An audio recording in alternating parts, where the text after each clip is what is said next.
تحياتي طبعا للاعب سعد ناطق، اللاعب الدفاع القوي جدا. نريدك صخرة بالدفاع، وإن شاء الله يا رب الكاس عراقي. لك حبيبي ريبين، جايك من النمسا، والله اليوم جيت لكم من النمسا، انتم فخر على راسنا، احلى دفاع بشرفي. ان شاء الله اللعبة الجاية بالملعب، وان شاء الله فوز. يلا.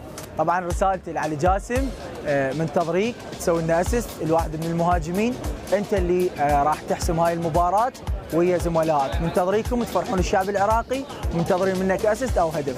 رسالتي لابراهيم بايش، اريد الفوز منك واريد تبذل اكبر مجهود، وان شاء الله الكاس عراقي.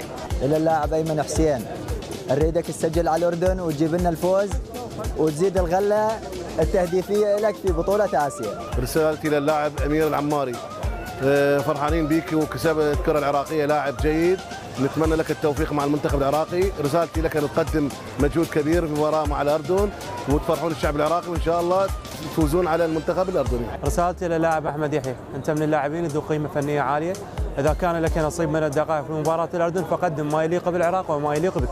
كوني حارس مرمى، كابتننا جلاوي السيد، انت الاسد بالملعب، القياده، نريدك بطل وتحرس مرماك، وان شاء الله الفوز حليفنا. رسالتي للاعب زيدان اقبال، زيدان قدم ما لديك، الجمهور يتابع، وان شاء الله يا رب الكاس. اول شيء بسم الله الرحمن الرحيم، علي حمادي، انت دعمت اللاعبين من كنت على مصطبه الاحتياط، وكل الجمهور العراقي اشهد بيك، لان انتم نفسك واحد ويا اللاعبين اللي يلعبون بالملعب. علي حمادي شد حيلك، وكل الجمهور العراقي يوقف ويشجع مثل ما انت تشجع على المصطبه المنتخب العراقي.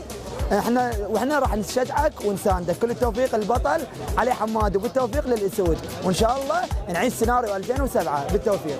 اللاعب يوسف الامين، لاعب مراوغ جيد جدا، ونتمنى منك فاز حلو. لو انت تقول واحده منهم حتى 1-0 للعراق يكفي. رسالتي للاعب ميركاز دوسكي، يعني انت شنو افضل ظهير حاليا والله بالعراق، نتمنى منك الفوز، وان شاء الله تقدم اداء جيد، ان شاء الله صخره بالدفاع وطلقه بالهجوم.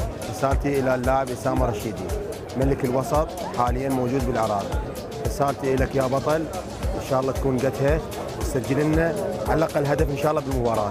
رسالتي الى ميمي، انتم ابطال وقتها وقدود، ونتمنى لك التوفيق والفرحه من عندكم. كاساس مدرب اسيوي، نريد مباراتنا نفس اليابان. كاساس انت تكتيك نفس التكتيك اللي لعبته ويا اليابان، وان شاء الله كاساس احنا نغلب. اريدك اليوم انت نفس الخطه اللي تلعبها، وعقليه مدرب روعه، تكتيك وذكاء كاساس تستاهل، والفوز لك، الفوز لك كاساس. ان شاء الله مثل اليابان نفوز على الاردن، وان شاء الله مدرب عظيم، مدرب رائع. حبيبي كابتن عدنان، طبعا انا وياك يجوز نفس العمر، وانا جاي من هولندا الى هنا حبا بالمنتخب وحبا باللواعيب كلهم، وانت بالراس بالبدايه، واتمنى تقدم بكل ما تستطيع للمنتخب، وان شاء الله ناخذ الكاس ونرجع به للعراق ونفرح الفرحه الاصليه هناك بالعراق، مثل ما فرحنا ب 2007 نعيد هالفرحه ان شاء الله.